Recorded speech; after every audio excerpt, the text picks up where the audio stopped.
Hello and welcome to our presentation. Today's presentation topic will be about report basics and how-tos in Communique for marketplaces. This presentation is part of our basic how-tos with Communique. My name is Tom and I'll be your presenter today. Communique for marketplaces is an enterprise-level cloud reporting platform designed for e-commerce merchants just like you.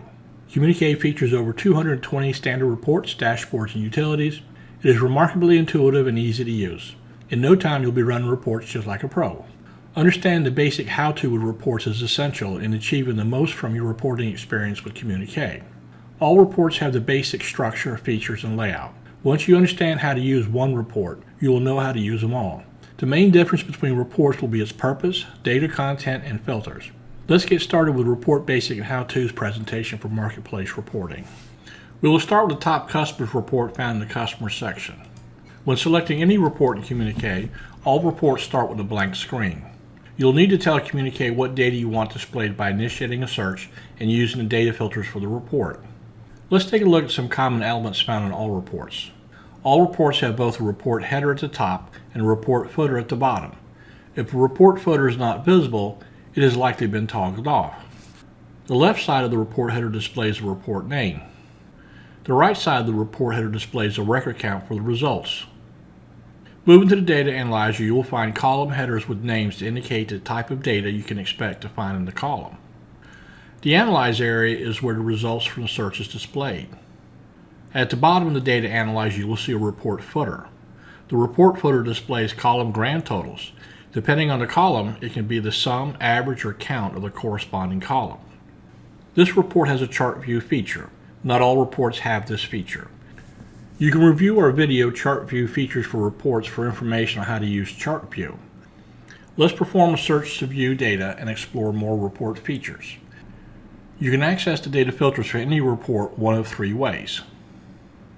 You can select the search button from the ribbon bar, click the right mouse button and select Search from the pop-up menu, or you can use the keyboard shortcut Control-S. Now let's select Apply Filters to this report. You can review our video using data filters with reports for more information on how to use data filters. For the purposes of this presentation, we'll accept the default filters. The default filters will display a list of the top 25 customers for the last 90 days with at least one order shipped or pending, excluding any canceled orders. The top customer comparison will be based on product sales, not revenue. Let's click on the Apply button to see what we get. Here's a list of your top 25 customers which meet the criteria we applied. Now that we have some results, let's explore some more features.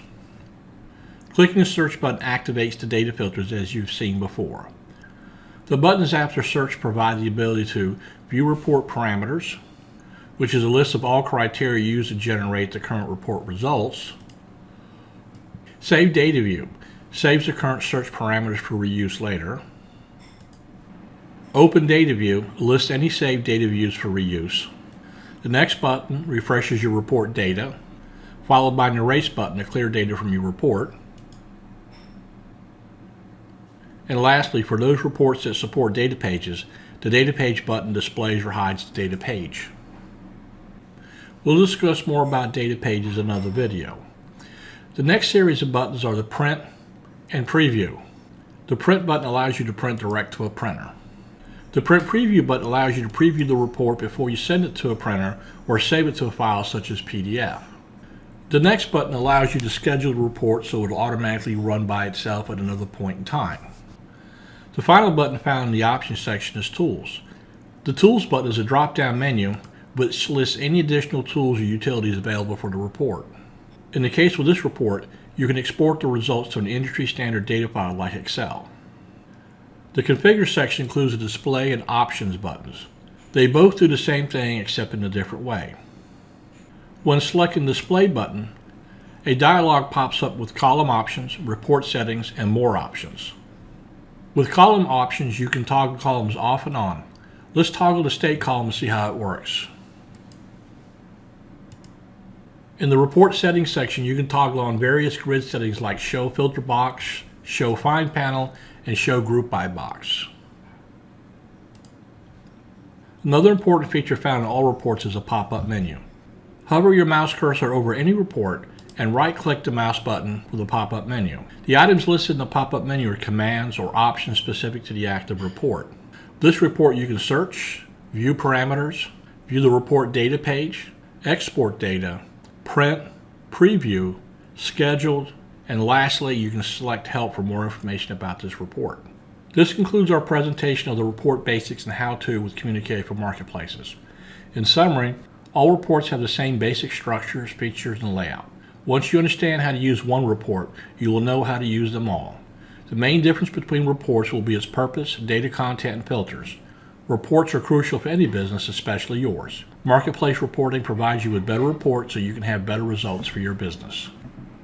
You can contact us at sales@Marketplace Reporting to learn more about Marketplace Reporting and how we can help. Join the conversation at marketplacereporting.com/blog. Be sure to subscribe to our channel, click the like button, and share with your colleagues. Thanks for watching. Have a nice day.